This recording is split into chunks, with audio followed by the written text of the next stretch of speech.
तक बातें करते हुए मैं स्टार्ट करता हूं अपने इस टॉपिक को जिसका नाम है फोर्स, और हम सब का एक प्यारा सा चैनल है ये।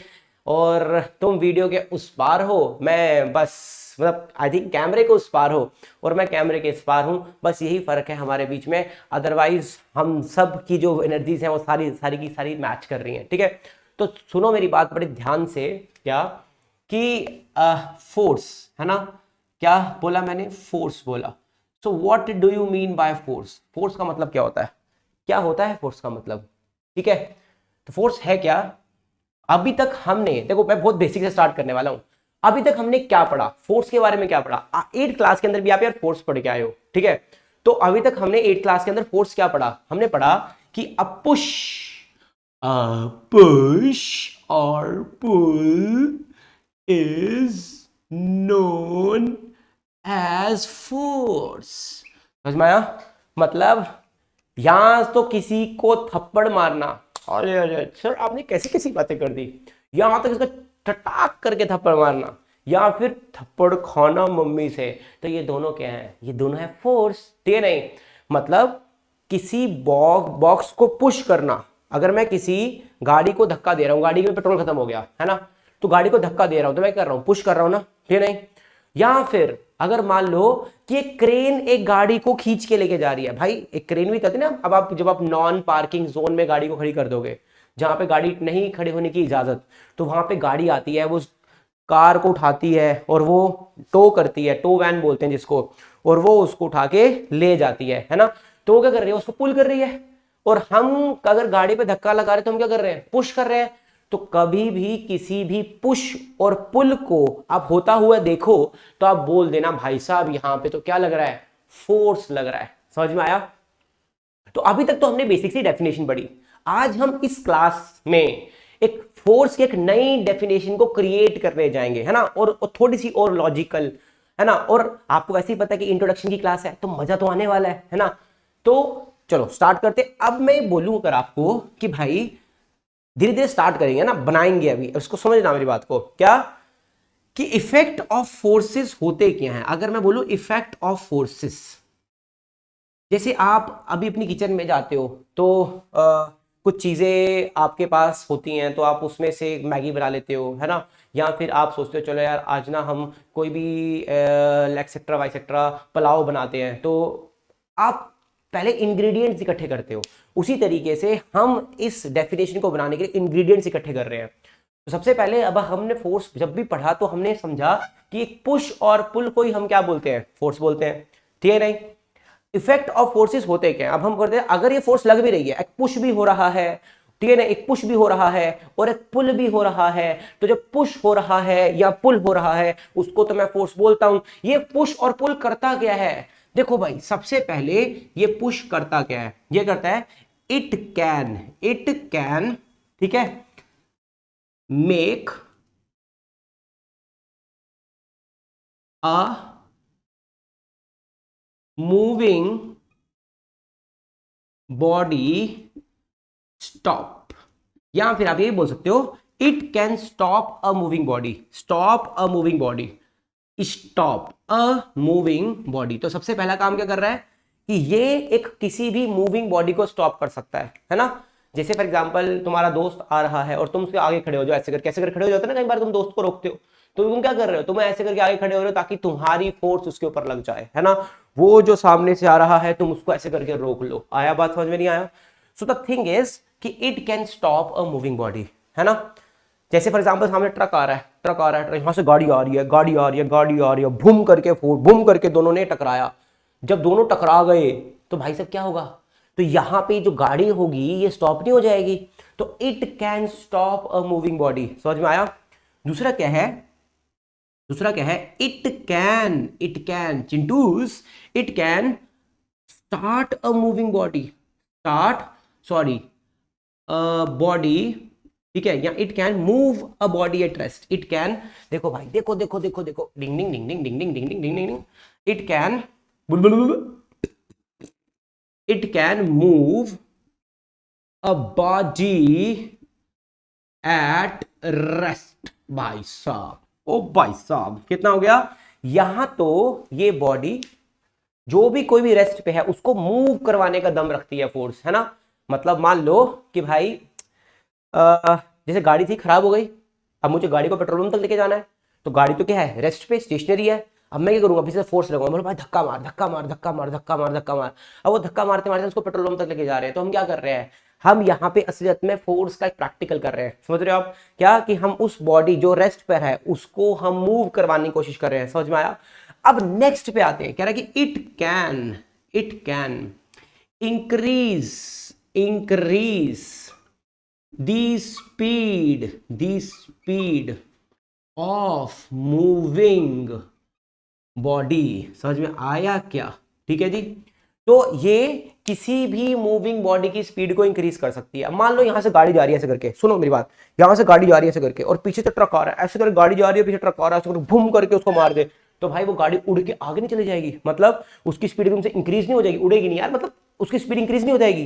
तो मतलब हुआ क्या कि पीछे से ट्रक आया था जिसने उसके ऊपर फोर्स लगाई, और फोर्स लगाते ही गाड़ी की स्पीड एकदम से क्या हो गई, बढ़ गई। जब गाड़ी की स्पीड बढ़ेगी ना, तो हमें ये क्या पता चला, हमें पता चला कि फोर्स तो गाड़ी की स्पीड को इंक्रीज कर सकता है। मतलब फोर्स जो होता है वो किसी भी मूविंग ऑब्जेक्ट की, गाड़ी मूव कर रही थी, मूविंग ऑब्जेक्ट की स्पीड को इंक्रीज कर रहा है, ठीक है नहीं। नेक्स्ट पे आ जाते हैं हम। अगर हम फोर्थ पॉइंट को देखें, ठीक है कि नहीं, फोर्थ पॉइंट को देखें तो कितना आएगा, इट कैन डिक्रीज, है ना, decrease the speed of moving, oh my God sir, यहां पे आप छोटा टाइम लिखिए, मूविंग, ठीक है जी, बॉडी। तो लेट्स से कि अब पहले गाड़ी ऐसे आ रही थी, है ना, पहले गाड़ी ऐसे आ रही थी और ट्रक उसके पीछे से आ रहा था, है ना। अब क्या है, अब ट्रक पीछे से नहीं आके, अब ट्रक कहां से आ रहा है, सामने से आ रहा है। तो अब ऑब्वियसली बात है, फोर्स जब सामने से लगेगी तो गाड़ी की स्पीड डिक्रीज नहीं हो जाएगी। आप बोलोगे सर स्टॉप हो जाएगी, स्टॉप भी होगी भाई, लेकिन पहले गाड़ी की स्पीड डिक्रीज होते होते स्टॉप होगी ना। नहीं समझ में आया, ट्रक ने सीधे से टक्कर मारी धूम करके, तो गाड़ी की स्पीड धीरे धीरे धीरे स्टॉप होगी, धूम करके ऐसे करके आई, ऐसे करके फिर होगी, रुक गई। नहीं समझ में आया, या फिर ठीक है जी। अब हम ये भी बोल सकते हैं क्या, it can change the direction, ठीक है जी, ऑफ मूविंग ऑब्जेक्ट, कोई भी ऑब्जेक्ट या कोई भी मूविंग बॉडी होगी, जैसे गाड़ी, अब गाड़ी यहां से आई है ना, ट्रक आया, ट्रक ने गाड़ी को टक्कर मारा, अब ट्रक ने गाड़ी को जब टक्कर मारा तो गाड़ी का इसी डायरेक्शन में आगे जाएगी नहीं ना, तो गाड़ी की डायरेक्शन हो सकता है टक्कर खा के वो कहीं और चली जाए, है ना। तो अब जैसे फॉर एग्जांपल क्रिकेट का एग्जांपल लेते हैं, यहां से बॉल आ रही है और मैं बैट्समैन, बॉल आ रही है बैट्समैन, तो मैंने सीधा करके ऐसे सिक्स लगाया, तो मैंने ये किया, उसी मूविंग बॉडी की डायरेक्शन को चेंज कर दी, यहां से एक फोर्स लगाई, यहां से क्या लगाया, फोर्स लगाई। जब फोर्स लगाई तो बॉडी की जो डायरेक्शन थी, मतलब बॉल की जो डायरेक्शन थी वो चेंज होगी। और जो क्रिकेटर सब जितनी ज्यादा फोर्स लगा सकता है वो उतने ज्यादा छक्के मारता है ना। और उतने ज्यादा जब छक्के मारता है तो क्या होता है, तो हमारी इंडिया जीत जाती है भाई, है ना। तो कहने का मतलब क्या हुआ कि भाई it can change the direction of moving body. Next क्या है, सिक्स्थ वाला क्या है बेटा, तो सिक्स्थ है, it can change the shape of moving, shape of object, ठीक है जी। तो it can change the shape of object, तो ये ऑब्जेक्ट के जितने भी शेप हैं उसको चेंज कर सकता है। जैसे फॉर एग्जांपल आप फोम लो, हाथ में फोम है ना, फोम लो, उसको स्क्वीज करो, उसको दबाओ, है ना। जैसे फॉर एग्जांपल हम टूथपेस्ट करते हैं, सुबह ब्रश करते हैं ना, तो हम क्या कर रहे हैं, फोर्स लगा रहे हैं उसके ऊपर, तो उसकी शेप चेंज हो जाती है ना। पहले टूथपेस्ट मोटा सा होता है, फिर वो टूथपेस्ट को दबाते तो पिचकू हो जाता है, क्या होता है, पिचकू। आया बात समझ में। तो कहने का मतलब क्या, it can decrease the speed of the body, ठीक है, it can change the direction of a moving body, it can change the shape, direction भी चेंज कर रहा है, शेप भी चेंज कर रहा है। किसी चलती हुई गाड़ी की जो स्पीड है उसको भी बढ़ा रहा है, किसी चलती हुई गाड़ी की स्पीड को घटा भी रहा है। नहीं समझ में, सामने से फोर्स लग जाएगी तो घट जाएगा, ठीक है नहीं। उसके बाद फिर ये किसी बॉडी को, रुकी हुई बॉडी को स्टॉप कर रहा है। जैसे फॉर एग्जांपल अभी तुम्हारे घर पे टेबल पड़ा है, मम्मी कभी बोलती है बेटा सफाई करनी है, मुझे ये टेबल उधर का उधर करी हो, तो तुम क्या करते हो, जाते हो सीधा टेबल को खींच के ले आते हो, है ना। तो तुम क्या कर रहे हो, पुल कर रहे हो ना, फोर्स कर रहे हो, लगा रहे हो ना। तो वो ऑब्जेक्ट स्टेशनरी था, टेबल स्टेशनरी था, तुमने जैसी फोर्स लगाई ऑब्जेक्ट किस पे आ गया, मोशन में आ गया। हा हा हा, ठीक है, तो सिंपल सी बात है। उसके बाद क्या हुआ कि it can move the body at rest, तो ये बॉडी एट रेस्ट को, ठीक है जी। और अगर मान लो कि तुम्हें किसी भी, तुम पकड़ पकड़ाई खेल रहे हो, तुम्हारा दोस्त आगे भाग रहा है और तुमने जाके उसको रोकना है, तुम क्या करोगे, तुम जाओगे ऐसे कुछ कुछ कुछ कुछ कुछ कुछ कुछ उसको ऐसे करके पीछे पकड़ोगे और अपनी तरफ खींचोगे, खींचोगे कि नहीं खींचोगे, लड़ाई होती नहीं होती, सिंगल सिंगल होती कि नहीं होती, तो यही तो बात है, ठीक है जी। आए बात समझ में, तो इसको इरेज कर दूं, चलो जी इसको इरेज कर देते हैं। अब हम एक डेफिनेशन बनाते हैं, इन्हीं सभी बेसिस को अपने दिमाग में रखना, एक डेफिनेशन बनाते हैं, ठीक है इसकी। चलो लेट्स गेट स्टार्टेड बच्चों। टिंग टिंग टिंग, ये चांद सा रोशन चेहरा, बालों का रंग सुनहरा, ये चील सी नीली आंखें, ठीक है। चलो नेक्स्ट क्या के पास देखो, हम क्या बोलेंगे, फोर्स, क्या बोलेंगे, क्या बोलेंगे, क्या बोलेंगे, force, force is an influence which changes or tends to change, which changes or tends to change what, tends to change what, the state of rest or uniform motion, or of uniform motion, comma, direction or shape of objects,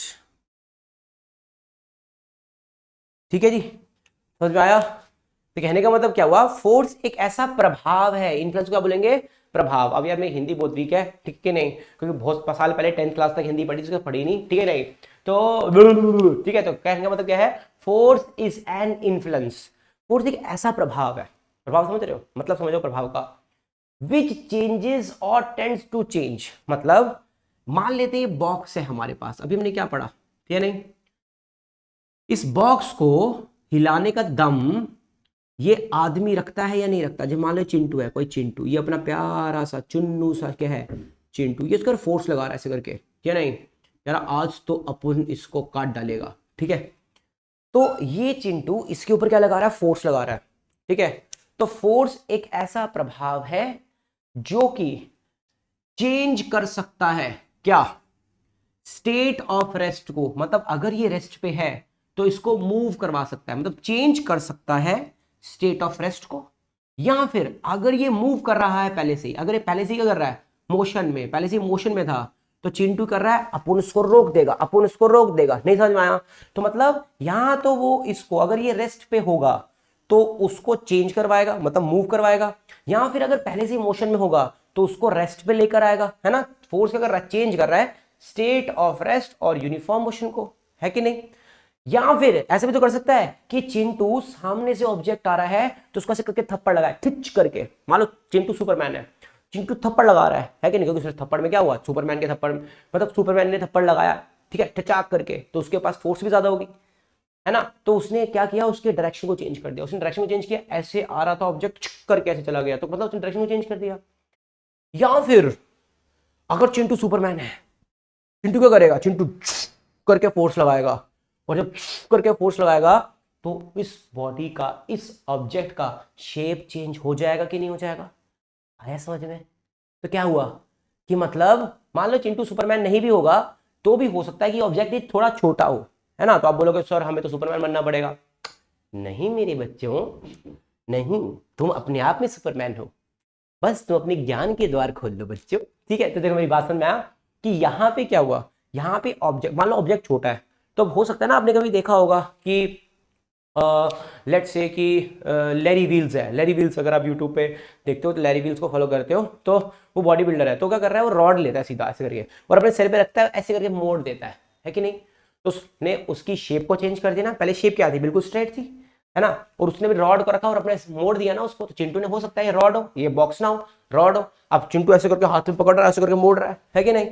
तो समझ में आया, ये क्या करेगा, ये change कर देगा, आया बात समझ में, इसको स्टेट ऑफ रेस्ट को चेंज करेगा या फिर यूनिफॉर्म मोशन को चेंज करेगा, है कि नहीं। अगर वो पहले से मोशन में था तो उसकी स्पीड को या तो डिक्रीज करेगा, या फिर अगर ये इसी डायरेक्शन में मूव कर रहा है तो चिंटू आया पीछे से भागता भागता कर रहा है, भाई इंक्रीज करो, तो यूनिफॉर्म मोशन को इसने नॉन यूनिफॉर्म बना दी, एकदम से फोर्स दे दी। आया बात समझ में, ठीक है कि नहीं।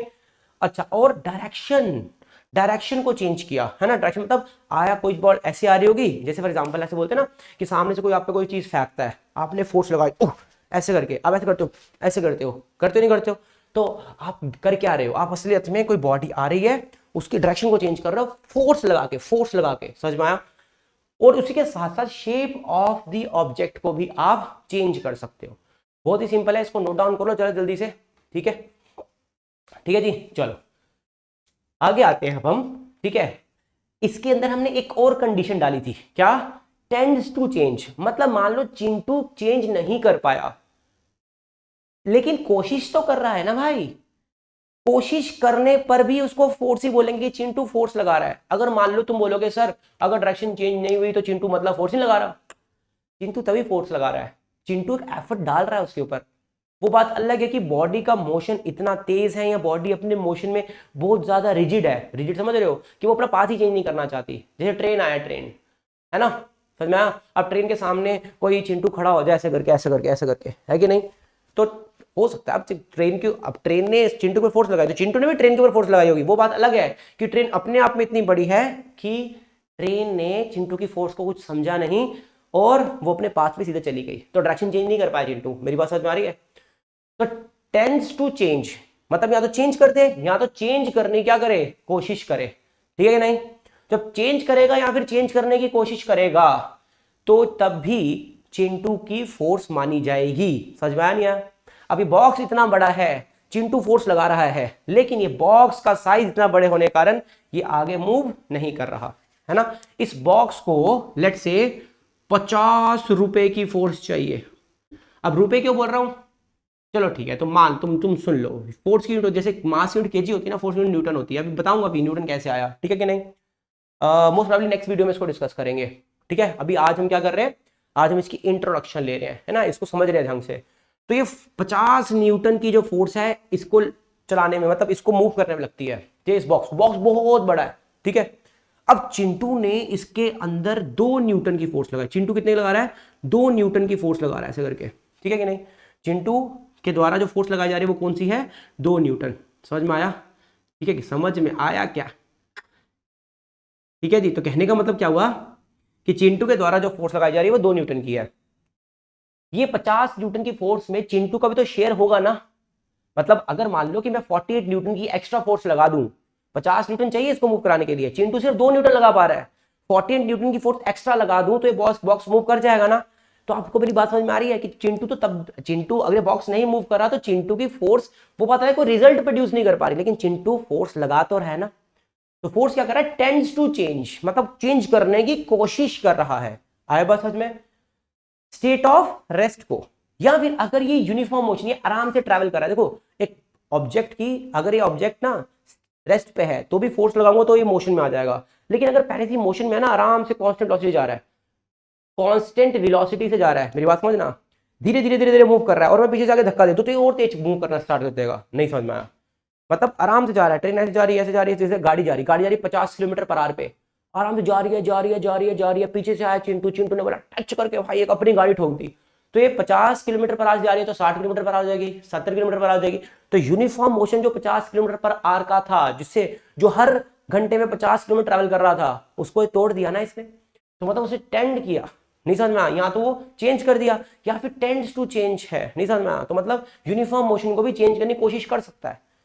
आया बस में, जैसे मान लो गाड़ी 50 किलोमीटर पर आवर की स्पीड से जा रही है, पीछे से चिंटू गाड़ी लेके आ जाए ठोक दे, तो ये 50 का 60 हो जाएगा, तो मतलब यूनिफॉर्म मोशन चेंज हुआ। लेकिन अगर चिंटू पे गाड़ी नहीं ठोकेगा, अगर चिंटू खुद ही जाके उस पर पीछे धक्का लगाने लग जाए भागते भागते, तो क्या उसका 50 किलोमीटर पर आवर का मोशन चेंज होगा, नहीं होगा ना। लेकिन चिंटू कोशिश तो कर रहा है ना बेबी, आप समझ रहे हैं मेरी बात, ठीक है नहीं, सिंपल सी बात है। फिर डायरेक्शन ऑफ मोशन चेंज होगा या चेंज करने की कोशिश करेगा तो भी क्या है, फोर्स है। या फिर शेप चेंज कर रहा, चिंटू के सामने इतनी बड़ी, ये मान लो कि ये पड़ा हुआ है कि नहीं, ये क्या है, ये मेरे पास कोई मार्कर है, मैं मार्कर पे फोर्स लगाया जा रहा हूँ ऐसे करके, लगाया जा रहा हूँ, लेकिन ये मार्कर टूट ही नहीं रहा। अगर टूट जाएगा मतलब अगर चेंज कर देगा तो भी फोर्स है, लेकिन मैं कोशिश तो कर रहा हूं ना भाई, मैं तोड़ने की कोशिश तो कर रहा हूं। नहीं समझ में आया? आ गया समझ में मुझे पता है। चलो अब इसके आगे आए, ठीक है जी। तो अब हम बात करते हैं किसकी, टाइप्स ऑफ फोर्सेस की, है ना। तो मतलब आज हमने 9th स्टैंडर्ड के हिसाब से एक बहुत ही प्यारी डेफिनेशन सीखी इसकी। अगर तुम ये लिख दोगे तो टीचर तुम्हारा इंप्रेस हो जाएगा, ठीक है। इसको इरेज कर दे, इरेज कर देते हैं इरेज, इरेज कर देते हैं, ओ कर देते हैं इरेज, ला ला ला ला ला ला ला ला ला। ठीक है जी। देखो अब हम पढ़ते हैं टाइप्स ऑफ फोर्स, ठीक है, टाइप्स ऑफ फोर्स, ठीक है। तो इसको अच्छे से लिखते हैं बेटा, टाइप्स ऑफ फोर्स, ठीक है जी। तो कितना हमारे पास, टाइप्स ऑफ फोर्स। अब मुझे को बताओ, देखो फोर्स जो होती है ना, फोर्स, अभी मैं आपके सामने लिखूंगा, आपकी बुक में क्या लिखा है, आपकी बुक में लिखा है कि फोर्स जो होती है ना वो दो टाइप्स की होती है। एक कौन सी होती है, एक होती है बैलेंस्ड फोर्स। कौन सी होती है, बैलेंस्ड फोर्स। कौन सी होती है भाई, बैलेंस्ड फोर्स। एक कौन सी होती है, एक होती है अनबैलेंस्ड, अनबैलेंस्ड फोर्स, ठीक है जी। तो एक होती है बैलेंस्ड फोर्स और एक होती है क्या, अनबैलेंस्ड फोर्स। तो यार तुम इस बात को समझना, एक बैलेंस्ड फोर्स होती है, एक होती है अनबैलेंस्ड फोर्स। लेकिन डिंग डिंग डिंग डिंग डिंग, जब आप 8th क्लास के अंदर पढ़ते थे तो भाई आपने बैलेंस्ड और अनबैलेंस्ड भी पढ़ा होगा, लेकिन मुझे नहीं पता, लेकिन आपने कॉन्टैक्ट और नॉन कॉन्टैक्ट फोर्स जरूर पढ़ा होगा। अब कुछ बच्चे बोलेंगे सर हमने तो फोर्स पढ़ा ही नहीं, चिंटूस, ठीक है। तो कहने का मतलब क्या हुआ कि भाई ये बैलेंस्ड फोर्स है और ये कौन सी है, अनबैलेंस्ड फोर्स।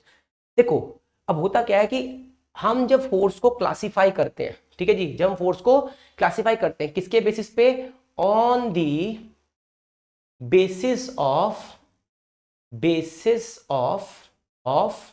मैग्नीट्यूड, ठीक है, एंड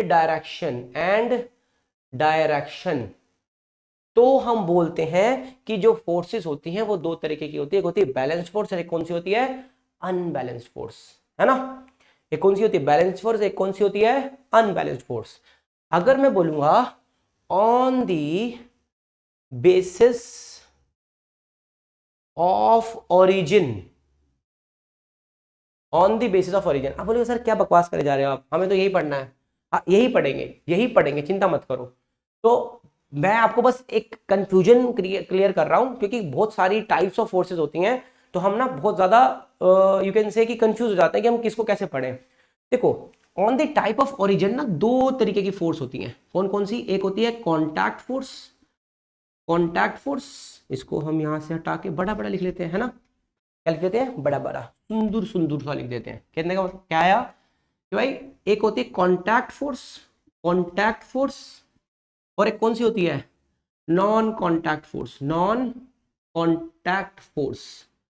अब जो कॉन्टैक्ट फोर्स होती है ना, इसका साफ तौर पे मतलब ये है कि ये वो फोर्स होती हैं जो कि कॉन्टैक्ट में आकर लगती हैं, जैसे मस्कुलर फोर्स, जैसे कौन सी होती है, मस्कुलर फोर्स, MUSCULAR फोर्स, ठीक है जी, ये हो गया पहला। दूसरा कौन सा होगा आपके पास, मस्कुलर के बाद कौन सा होगा, एक होता है फ्रिक्शनल फोर्स, FRICTIONAL फोर्स। आया समझ में, आया समझ में, ठीक है। देखो अभी हम इसके ऊपर डिस्कस करेंगे।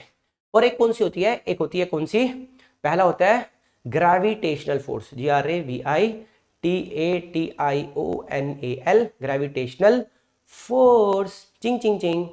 दूसरा कौन सा होता है आपके पास, दूसरा होता है इलेक्ट्रोस्टैटिक फोर्स, ELECTROSTATIC फोर्स, है ना।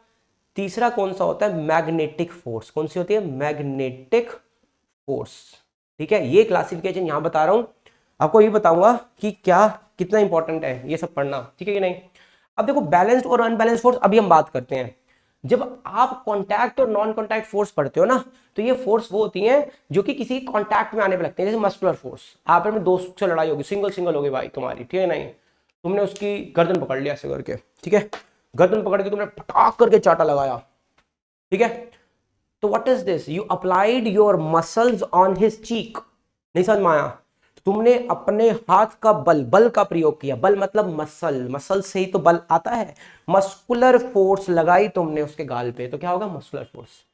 फिर अगर हमने बोला क्या, अभी फ्रिक्शन फोर्स समझना, मैंने बोला कि मेरे पास ना ये कोई लेट्स से कोई तुम्हारा टेबल है ना, अब टेबल को तुम घर में खींचोगे, तुम टेबल को तुम घर में भी खींच रहे हो तो टेबल आसानी से खींच जाएगा, आया बात समझ में। लेकिन वहीं तुम टेबल को अपनी रोड पे खींचो, रोड पे, मेन रोड पे जा खींचो, क्या टेबल खींचेगा तुम्हें, तुम्हारा वहां पे जाके नहीं खींचेगा ना। तो इसका मतलब क्या है, इसका मतलब साफ तौर पे एक है, बोलो क्या, इसका मतलब साफ तौर पे एक है चिंटू, कि वहां पे वो रोड जो है वो ज्यादा रोक रही है किसको, टेबल को, और हमारे घर का फर्श टेबल को कम रोक रहा है। हमारे के शरीर में बल तो अभी भी इतना ही था, और जब हम रोड पे रख के टेबल को खींचेंगे तब भी बल उतना ही होगा, मतलब खींचेंगे तो तब मस्कुलर फोर्स भी एक्ट हो रही है, हमारे द्वारा मस्कुलर फोर्स एक्ट हो रही है, और जमीन के द्वारा फ्रिक्शनल फोर्स एक्ट हो रही है। जब हमारा मस्कुलर फोर्स ज्यादा होगा, है ना, तो टेबल फ्रिक्शनल फोर्स से, मतलब यहां पे भी तो उस टेबल को, हमारे घर के फर्श पे भी तो उस टेबल को रोक रहा है ना, कौन, फर्श। अगर वो फर्श कम फोर्स से रोक रहा होगा, मतलब हमारा मस्कुलर फोर्स ज्यादा होगा और फर्श का फोर्स कम होगा, फ्रिक्शनल फोर्स कम होगा, तो टेबल मूव कर जाएगा। वही रोड पे जाके देखो, रोड पे वो काम नहीं हो पा रहा, क्योंकि रोड पे हमारा बल कम पड़ रहा है फ्रिक्शनल फोर्स से। तो जो किसी भी ऑब्जेक्ट को ग्राउंड पे जब आप खींचते हो, पुल करते हो, तो ग्राउंड जो फोर्स लगाता है ना, अब गाड़ी चल रही है, गाड़ी के टायरों पे भी फोर्स जो लग रही है वो फ्रिक्शनल फोर्स लग रही है, क्योंकि ग्राउंड पे चल रही है। और बॉल जो है, बॉल भी ग्राउंड पे आप फेंक रहे हो तो भी वो फ्रिक्शनल फोर्स लगा रही है, समझ में आया। तो ultimately frictional force and muscular force ये दोनों कॉन्टैक्ट फोर्स होते हैं, है ना। तो कॉन्टैक्ट पे आने पे अब टेबल को खींचने में दोनों फोर्स के एग्जांपल मिल गए ना, कि एक हम जो है वो मस्कुलर फोर्स लगा रहे हैं और ग्राउंड जो है वो फ्रिक्शनल फोर्स लगा रहा है। आगे चलते हैं, non contact force. What is non contact force, non contact force है क्या, नॉन कॉन्टैक्ट फोर्स वो फोर्स है जो कि किसी भी दो ऑब्जेक्ट के कॉन्टैक्ट में आने पर नहीं लगती, नहीं समझ में आया सर, मतलब जब दो फोर्स, जो दो ऑब्जेक्ट्स कॉन्टैक्ट में नहीं होते तब भी वो फोर्स लग रही होती है, ऐसा समझ सकते हो, जैसे ग्रेविटेशन फोर्स। देखो ये, अब ये ऑब्जेक्ट कहां जा रहा है, ये ऑब्जेक्ट जा रहा है धरती की तरफ। अगर ये ऑब्जेक्ट धरती की तरफ जा रहा है बच्चा, तो क्या ये ऑब्जेक्ट धरती के द्वारा पकड़कर खींचा गया, नहीं खींचा गया ना। अभी ये और ये कांटेक्ट में नहीं है, धरती और ये कांटेक्ट में नहीं है, तो क्या हुआ, तो जब ये कांटेक्ट में नहीं होंगे तो ऑब्वियस सी बात है कि इसे तो मैं बोलूंगा कि धरती, इसको तो, अब धरती तो ऊपर नहीं आ रहा ना, ये धरती की तरफ जा रहा है। जब ये धरती की तरफ जा रहा है, लेकिन धरती इसको अपने हाथ से पकड़ के नहीं खींच रहा, धरती इसको विदाउट एनी कॉन्टैक्ट खींच रहा है। This is known as what, non contact force. इसको हम अभी पढ़ने वाले हैं, 9th स्टैंडर्ड में ही पढ़ने वाले हैं, ठीक है नहीं, ग्रेविटेशन फोर्स को। फिर इलेक्ट्रोस्टैटिक फोर्स। इलेक्ट्रोस्टैटिक फोर्स क्या होता है, तुमने कभी बालों में कंघा रगड़ा है और उसके बाद फिर पेपर को उठाया है ऐसे करके, जो स्केल रगड़ते हैं और फिर पेपर को ऐसे बिछा देते हैं नीचे, फिर उसको उठाते हैं ऐसे करके, ओए ओए उठ रहा है, जादू जादू। So what is this, this is electrostatic force, है ना। फिर क्या है, magnetic force. What is magnetic force, चुंबक, छोड़ दिया चिपक गया, पास लेके आए रिपेल कर रहा है। सो वो जब छोड़ा आपने, जैसे हमने इस इधर इधर वाले मैग्नेट को, इधर वाले मैग्नेट को छोड़ा, तो आपस में ये दोनों मैग्नेट आपस में दोनों चिक करके पास आ गए।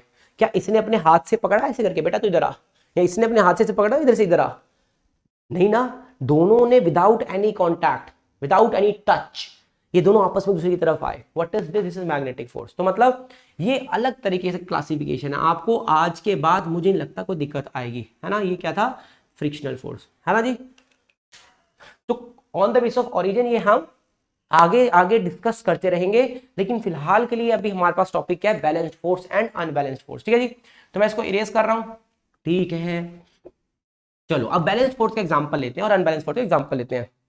मैंने बोला कि कोई भी ऑब्जेक्ट तब मूव करेगा जब उसके ऊपर कोई फोर्स लगेगी। अरे नहीं ऐसा नहीं होता सर, और ऐसा कैसी बातें करते हो, हर चीज का तोड़ है बेटा, हर चीज का तोड़। है ना। अभी बताते हैं, देखो ये आपके पास कोई भी एक टेबल का फर्श, टेबल सरफेस है ना, मतलब मान लो ये टेबल है, टेबल ऐसे करके टेबल है कोई, है ना। अब इसके ऊपर क्या पड़ा है, इसके ऊपर पड़ा है एक बॉक्स। अब बॉक्स क्या है, बॉक्स है रेस्ट पर, बॉक्स है क्या, रेस्ट पर, ठीक है। मोशन में भी हो सकता है। मान लो ये बॉडी, ये इधर से मैंने एक्स अमाउंट ऑफ फोर्स लगाई, एक्स मतलब 2 न्यूटन 3 न्यूटन, अभी बताऊंगा अभी फोर्स की यूनिट न्यूटन कैसे आती है, ठीक है ना। एक्स अमाउंट ऑफ फोर्स लगाई, है ना। मान लो इसको ऐसे खींच रहे हैं, इसके साथ भी हमने एक स्ट्रिंग अटैच कर दी, इसके साथ भी हमने ऐसे करके कोई स्ट्रिंग अटैच कर दी, और इसके साथ भी कोई हमने स्ट्रिंग अटैच कर दी, है ना। इधर मैंने एक्स अमाउंट ऑफ फोर्स लगाई, और ठीक है अभी मैंने एक्स अमाउंट ऑफ फोर्स लगाई, तो ऑब्वियस ही बात है कि ये ऑब्जेक्ट जो होगा वो यहां पे मूव करना स्टार्ट कर देगा।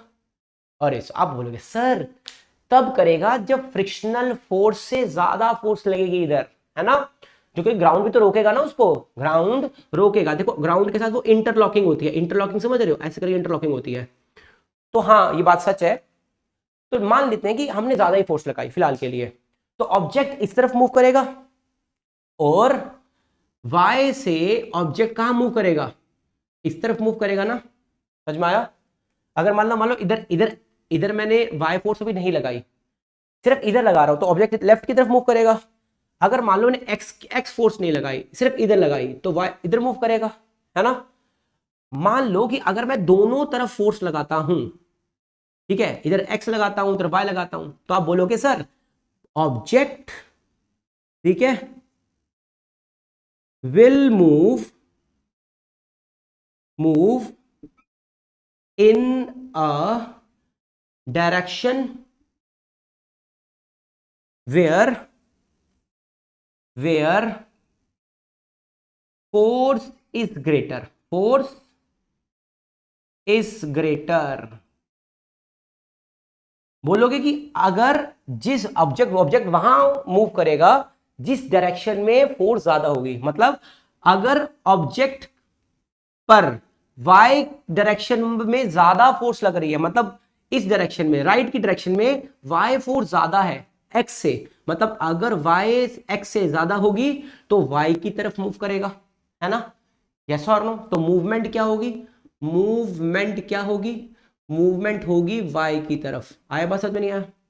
और अगर x ज्यादा है y से तो मूवमेंट क्या होगी, मूवमेंट होगी x की तरफ। आया बात समझ में नहीं है, किसकी तरफ, x की तरफ। मूवमेंट किसकी तरफ हो गई, x की तरफ। मूवमेंट किसकी तरफ होगी, x की तरफ। आया बात समझ में नहीं आया। तो अगर कभी भी किसी भी ऑब्जेक्ट पर एक तरफ से ज्यादा फोर्स लगती है और एक तरफ से कम फोर्स लगती है, तो हम क्या बोलते हैं उसको, हम उसको बोलते हैं अनबैलेंस्ड फोर्स। नहीं समझ में आया। तो अब ये भी तो समझ सकते हो कि अगर मान लो y 5 न्यूटन है और x 3 न्यूटन है, समझ में आया, तो जो नेट फोर्स होगी, जो मतलब नेट फोर्स होगी वो कितनी होगी, 5 न्यूटन माइनस में 3 न्यूटन, मतलब में 2 न्यूटन। मतलब यार ये 5 लगा रहा था, इस 5 में से 3 इस तरफ, मतलब ये वाला 3 जो था ना, ये वाला जो 3 था वो उस तरफ लगने वाली 5 में से 3 न्यूटन को कैंसिल कर रहा था। नहीं समझ में आया। अब ऐसे ऐसे ऐसे बोल सकते हो, 5 न्यूटन कैसे बने, 1 Newton plus 1 Newton plus 1 Newton plus 1 Newton plus 1 Newton, ऐसे बने। और ये 3 न्यूटन कैसे बने, 1 Newton plus 1 Newton plus 1 Newton बने। समझ में आया। अब ये वाला न्यूटन, ये वाला न्यूटन, ये वाला न्यूटन कट कर दो, ये वाला न्यूटन, ये वाला न्यूटन और ये वाले न्यूटन से। नहीं समझ में आया। तो मतलब 3 न्यूटन ने 3 न्यूटन कैंसिल कर दिया, बचे कितने, बचे 2 न्यूटन, है ना। या फिर हम ये भी बोल सकते थे कि सीधा 5 में से 3 माइनस कर दो, बचे कितने, 2 न्यूटन। तो इसको हम बोलते हैं नेट फोर्स, या फिर रिजल्टेंट, SELTANT, रिजल्टेंट फोर्स। आया बात समझ में नहीं आया, फोर्स समझ में आया। तो ये रिजल्टेंट क्या है, रिजल्टेंट फोर्स है। तो मतलब अनबैलेंस्ड फोर्स में रिजल्टेंट कुछ ना कुछ आएगा। आया बात समझ में नहीं आया, यस और नो। तो क्या आएगा, रिजल्टेंट फोर्स जो होगी, रिजल्टेंट फोर्स जो होगी वो नॉट इक्वल्स टू किसके इक्वल आएगी, 0 के, नॉट इक्वल्स टू 0 के इक्वल आएगी। आया बात समझ में नहीं आया, नॉट इक्वल्स टू 0 होगी, ठीक है जी। लेकिन वहीं मैं आपसे बात करूं क्या, कि इस तरफ भी मैं 5 न्यूटन फोर्स लगा रहा हूं, इस तरफ भी 5 न्यूटन फोर्स लगा रहा हूं, तो मतलब ऑब्वियस ही बात है। देखो अभी चलो अभी रुकते हैं, इसके बाद कॉल करते हैं बात। अभी इसी को कंसीडर कर लेते हैं क्या, कि अगर मैं अनबैलेंस्ड फोर्स है, ये अभी अनबैलेंस्ड फोर्स पे एग्जांपल पे ही हूं मैं, अनबैलेंस्ड फोर्स है 5 न्यूटन की, मतलब नेट फोर्स कहां लग रही है, इस डायरेक्शन में। तो मतलब ऑब्जेक्ट अगर रेस्ट पर है, सुनो मेरी बात, अगर ये ऑब्जेक्ट किस पर है, रेस्ट पर, पहले से रेस्ट पर था, है ना, तो इस तरफ 5 न्यूटन की फोर्स लगाएगी, इस तरफ 3 न्यूटन की फोर्स लगाएगी। अगर ऑब्जेक्ट पहले से रेस्ट पे था तो नेट फोर्स क्या लगी, 2 न्यूटन। किस डायरेक्शन में, देखो यहां पे डायरेक्शन भी इंपॉर्टेंट है, तो इसीलिए क्या बोलेंगे कि force is a vector quantity. क्या बोलेंगे भाई, force is a vector quantity. समझ में आया, इज इट ओके? अब इसको समझना और समझना बेहतर तरीके से, कैसे कि अगर इस डायरेक्शन में नेट फोर्स लग रही है ना, 2 न्यूटन की जो नेट फोर्स है वो इस डायरेक्शन में लग रही है, तो अगर ये ऑब्जेक्ट स्टार्टिंग में रेस्ट पर था तो ऑब्जेक्ट मूव करना स्टार्ट कर देगा। तो मतलब अनबैलेंस्ड फोर्स क्या करती है, मतलब स्टेट चेंज करती है, स्टेट चेंज करती है, मतलब किससे, रेस्ट से मोशन में। नहीं समझ में आया, किससे चेंज करती है, रेस्ट से, रेस्ट से मोशन में। किस में चेंज करती है भाई, मोशन में। समझ में आया, पहली बात। दूसरी बात, अगर ये बॉडी रेस्ट में ना होके पहले से मूव कर रही होती, मोशन में होती, और मैं इसके मूव करते करते दौरान ही इस तरफ मैं 5 न्यूटन की फोर्स लगा रहा होता, इस तरफ मैं 3 न्यूटन की फोर्स लगा रहा होता, ऐसे करके, ठीक है नहीं, तो अब ये नॉर्मल 20 किलोमीटर पर आवर से मूव कर रही है, तो ज्यादा फोर्स इस तरफ लग रही है, मतलब अभी जो रिजल्टेंट फोर्स इस तरफ होने के कारण इस बॉडी की जो मूवमेंट है उसमें फर्क आएगा ना, ये बॉडी और तेजी से उधर मूव कर लग जाएगी। समझ में आ नहीं आया, तो मतलब ये क्या कर रही है, ये स्टेट चेंज कर रही है। आया बस समझ में नहीं आया, रेस्ट से मोशन में, या फिर यूनिफॉर्म मोशन को ऑल्टर कर रही है, यूनिफॉर्म मोशन को ऑल्टर कर रही है, ऑल्टर। नहीं समझ में आया, यस और नो, ऑल्टर का मतलब समझ में आया, ठीक है नहीं? ऑल्टर का मतलब क्या होता है, ऑल्टर मतलब क्या होता है, चेंज करना। ऑल्टर का मतलब क्या होता है, चेंज करना। समझ में आया, समझ में आया क्या, समझ में आया क्या, देखो समझ में आया, तो सिंपल सी बात है, अनबैलेंस्ड फोर्स ये काम कर सकती है, मतलब अगर कोई भी बॉडी रेस्ट पे है तो उसको मूव करवा देगी, है ना, अनबैलेंस्ड फोर्स, क्योंकि एक डायरेक्शन में ही फोर्स लगेगी। किसी भी एक नेट फोर्स क्या होती है कि जो बची खुची फोर्स है जिस डायरेक्शन में लग रही है उस डायरेक्शन में फर्क दिखेगा, उस डायरेक्शन में बॉडी मूव करेगी, है ना, क्योंकि नेट फोर्स इस डायरेक्शन में लग रही है फिलहाल इस वाले केस में, तो उस डायरेक्शन में बॉडी मूव करेगी। अगर मूव कर रही है पहले से ही, अगर वो रेस्ट पे थी तो मूव करेगी, अगर मूव कर रही है पहले से तो उसकी स्पीड को इंक्रीज कर देगी। समझ में आया, तो अनबैलेंस्ड फोर्स ये होती है। तो अगर मैं अनबैलेंस्ड फोर्स का क्या करूं, अनबैलेंस्ड फोर्स की डेफिनेशन बोलूं, तो मैं अनबैलेंस्ड फोर्स की डेफिनेशन क्या बोलूंगा, देखो मैं अनबैलेंस्ड फोर्स की डायरेक्शन क्या बोलूंगा कि इफ द रिजल्टेंट, ठीक है, force is not equals to zero, equals to zero, ठीक है, is not equals to zero and the object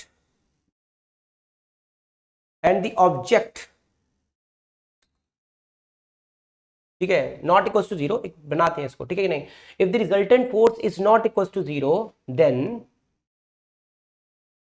the resultant force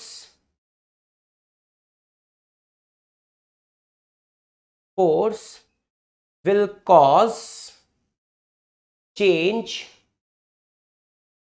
in rest, change in state of rest or uniform motion. This kind of force is known as unbalanced force,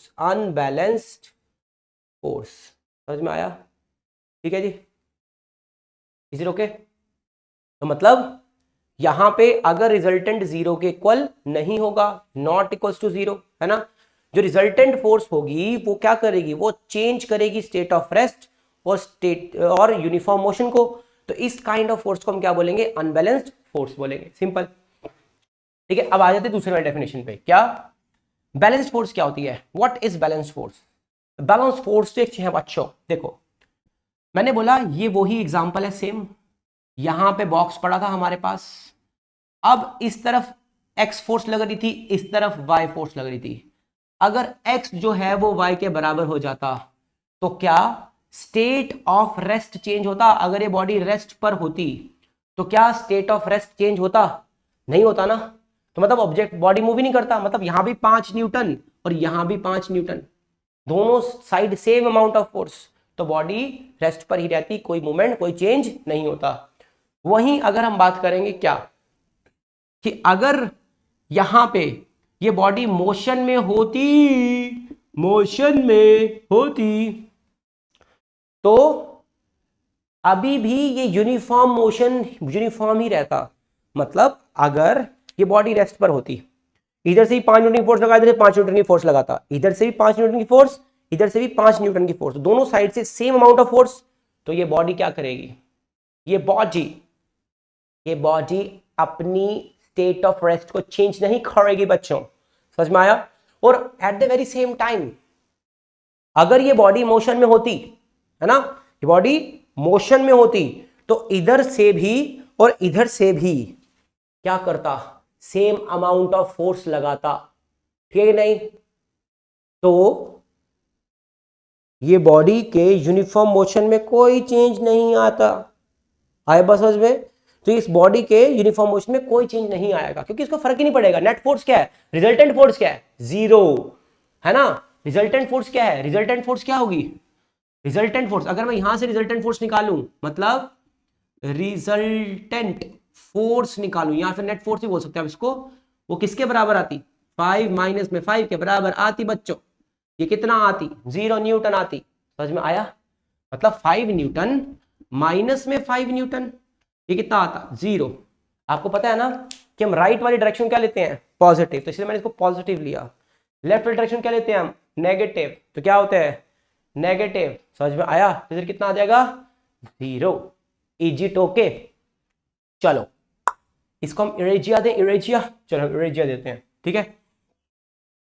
अब मैं इसकी definition बनाता हूं, क्या definition बनाएंगे, देखो क्या बोलेंगे, इफ, ठीक है, the resultant, if the resultant force is equal to 0, ठीक है जी, देन द रिजल्टेंट फोर्स, ठीक है जी, resultant force will not cause any change in state of rest or motion, any change in the state of rest or motion, full stop. This kind of motion is known as what, this kind, ठीक है। अब मैं इसको मिटा दूं, इधर से मिटा दूं थोड़ा सा, ठीक है। देखो इसका उल्टा ही है, इसमें इक्वल्स टू 0 था, इसमें नॉट इक्वल्स टू 0 था, ठीक है नहीं। इसमें रिजल्टेंट फोर्स कॉज कर रहा था, इसमें resultant force will not cause, मतलब ये कॉज नहीं कर रहा था, ठीक है नहीं। किसमें, स्टेट ऑफ रेस्ट और स्टेट ऑफ यूनिफॉर्म मोशन में चेंज को कॉज नहीं कर रहा था, इसमें कर रहा था, सॉरी, क्योंकि not equals to 0 resultant force, इसमें कर रहा था चेंज, इसमें नहीं चेंज कर रहा था, ठीक है नहीं। तो सिंपल सी बात है, मैं इसको मिटा रहा हूं। Then this force, this kind of force, ठीक है जी, ऑफ फोर्स, अल्ले बच्चों देखो ये चंद सा रोशन चेहरा, of force is known as balanced force. इसको क्या बोलेंगे, बैलेंस्ड फोर्स, क्या बोलेंगे, बैलेंस्ड फोर्स बोलेंगे, क्या बोलेंगे, बैलेंस्ड फोर्स, सिंपल सी बात है, ठीक है। तो दैट्स इट। तो this is balanced force, this is unbalanced force, ठीक है जी। तो बाकी जो फोर्सेस हैं वो हम आने वाली क्लासेस में पढ़ेंगे जो मैंने कॉन्टैक्ट और नॉन कॉन्टैक्ट बताई, बट मैंने आपको क्लासिफिकेशन करना चाहता था, बताना चाहता था, ताकि हमें कंफ्यूजन ना रहे। ज्यादातर बच्चों को कंफ्यूजन होती है कि कभी हमें बोल दिया जाता है कि टाइप्स ऑफ फोर्स ये है, तो कोई बोल देता है टाइप्स ऑफ फोर्स वो है। तो ये मैग्नीट्यूड और डायरेक्शन के बेसिस पे किया जाता है। मैग्नीट्यूड मतलब क्या है, अभी हमने यहाँ पे पढ़ा था ना, उस साइड 5 न्यूटन की फोर्स लग रही है, इस साइड 3 न्यूटन की फोर्स लग रही है। तो यहाँ पे क्या क्या इन्वॉल्व था, डायरेक्शन भी इन्वॉल्व थी, और साथ साथ 5 और 3 भी इन्वॉल्व थे ना। वो 5 और 3 क्या है, मैग्नीट्यूड। समझ रहे हो आप, समझ रहे हो ना। तो मैग्नीट्यूड जब भी आएगा तो magnitude numerical value with units. 5 newton numerical value with unit, unit क्या थी, न्यूटन।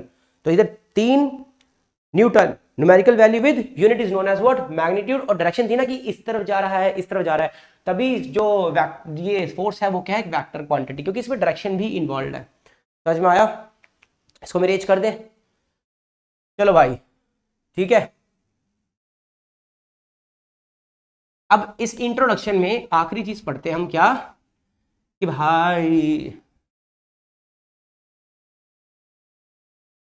चलो ऐसा करते हैं। अब एरिस्टोटल और गैलीलियो, एरिस्टोटल की फॉलेसी देखो, हमने अब नेक्स्ट वीडियो में को क्या पढ़ना है, एरिस्टोटल फॉलेसी एंड गैलीलियोस रेमेडी। ठीक है नहीं, कि एरिस्टोटल ने एक बात बोली थी, ठीक है कि नहीं। तो अरिस्टोटल ने मोशन को 2 भागों में डिवाइड किया, मतलब फोर्स को 2 भागों में डिवाइड किया, वायलेंट फोर्स, नेचुरल फोर्स। तो वो हम नेक्स्ट क्लास में पढ़ेंगे, ठीक है नहीं। और साथ साथ वो अरिस्टोटल की वो बात गलत थी और गैलीलियो ने उसको सही किया, किस तरीके से, तो वो हम नेक्स्ट वीडियो में, मैं आपको छोटी सी बहुत 5-10 मिनट की वीडियो होगी, उसके उस वीडियो के आप देखोगे तो यू विल फाइंड कि भाई अरिस्टोटल कहाँ गलत था और गैलीलियो कहाँ गलत था। ये चीजें जानना बहुत जरूरी है, क्योंकि फिर बाद में हमें कंसेप्ट के अंदर ज्यादा दिक्कत नहीं आती है, ठीक है। क्योंकि जो फिलोसफर्स थे पहले फिजिक्स नहीं होते थे, पहले फिजिक्स नहीं थी, पहले फिलॉसफी थी, ठीक है। तो फिर फिलोसफर्स ने पहले कहाँ से बातें शुरुआत की, कहाँ से फोर्सेस को एक्यूमुलेट किया, जोड़ना स्टार्ट किया, क्लासिफिकेशन किया। ये एक दिन का खेल नहीं है, ये काफी सालों का खेल है, ठीक है। तो आई होप कि आपको वीडियो अच्छी लगी होगी। मिलते हैं अगली वीडियो में, तब तक नोट्स बनाते रहिए, पढ़ते रहिए। Tata, bye bye and see you, bye bye.